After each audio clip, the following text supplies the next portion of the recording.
ये बहुत ही दुर्भाग्यपूर्ण है कि भारतीय जनता पार्टी की सरकार अपने अहंकार में है और किसी भी किसान आंदोलन जो चल रहा है उसमें जो किसानों के जो नेता हैं वहां भी अपनी राजनीति तलाश कर रही है। जो व्यक्ति पिछले 39 दिन से आमरण अनशन पर है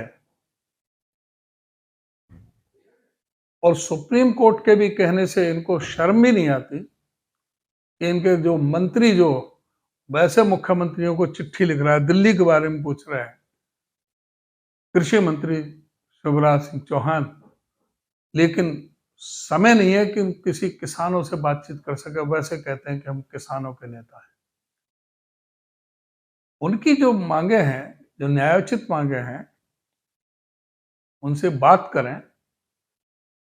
यही प्रधानमंत्री जी जब मुख्यमंत्री थे, इन्होंने पत्र लिखा था डॉक्टर मनमोहन सिंह को कि एमएसपी की लीगल गारंटी दी जाए।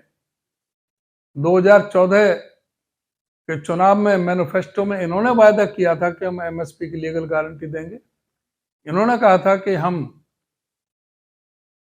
किसानों की आमदनी दुगनी करेंगे और इन लोगों ने बगैर किसी से परामर्श किए 3 काले कानून लेकर के आए। अपने उन अमीर जादों के लिए जिनको इन्होंने पूरा देश गिरवी रखा हुआ है, अदानी जैसे लोगों के लिए, उनके लिए सारी जो किसानों पर की जो अर्थव्यवस्था, किसानों के खिलाफ, मंडी में आड़तियों के खिलाफ, व्यापारियों के खिलाफ एक पूरा एक षड्यंत्र करके सारे जो गोदाम और जो उनको देने के लिए जो प्रयास किया सारी फसल को, वो एमएसपी की कानूनी गारंटी मांग रहे हैं। किसान मांगते हैं तो उनको कभी जीप से कुचला जाता है। 700 से ज्यादा किसानों ने अपने प्राणों का बलिदान कर दिया, लेकिन इनके कोई कान पर नहीं जीव रहेंगी। अब किसान नेता दल्लेवाल आमरण अनशन पर बैठे हुए हैं, इनको यहाँ भी राजनीति सूझ रही है। यहाँ भी कहते हैं कि भी इसके पीछे कांग्रेस का हाथ है। पंजाब के किसान हैं, ये कौन सी सरकार है जो उन पर ठंडे पानी की बौछारें मार रही थी? कौन सी सरकार थी जो लाठी चार्ज कर रहे थे?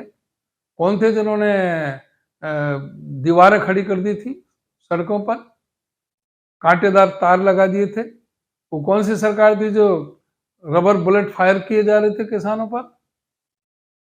वो कौन सी सरकार थी जो किसान को गोली से मार दिया था?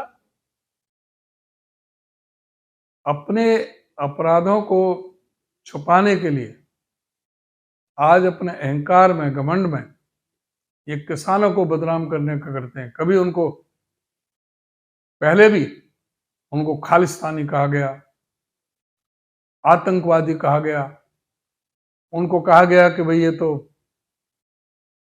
पराजीवी हैं, तरह तरह से अपमानित किया गया, जात बरादरी के नाम से बांटा गया।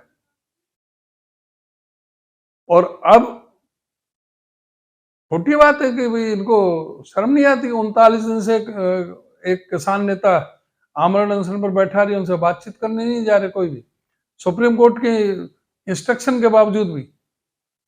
वहां सरकार आम आदमी पार्टी की, यहाँ सरकार हरियाणा में बीजेपी की है, सेंट्रल में बीजेपी की है। कांग्रेस का नाम कैसे ले रहे हैं? जिम्मेदारी इनकी है, कांग्रेस की है। हाँ, हमारा नैतिक समर्थन उनको है और उनके मांगे सही है और उनके मांगे माननी चाहिए। सरकार को बातचीत करनी चाहिए, उसका समाधान होना चाहिए।